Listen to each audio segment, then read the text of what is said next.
So for today's video, i-open lang muna natin ang ating Shopee app or yung ating Shopee account.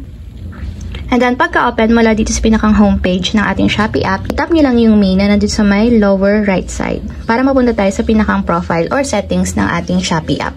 So dito naman sa pinakang profile ng ating Shopee, itap nyo lang yung settings button na nandito sa may upper right corner.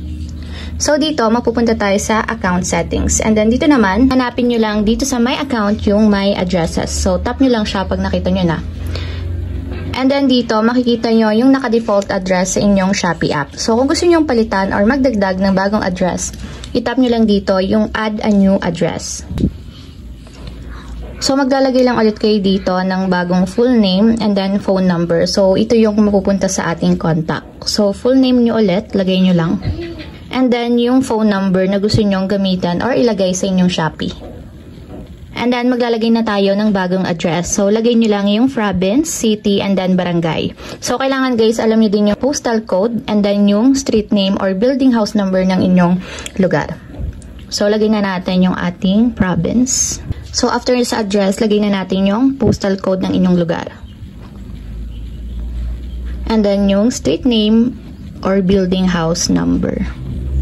So, confirm nyo lang yung exact location sa Google Maps. So, tap nyo lang yung confirm. And then, confirm ulit.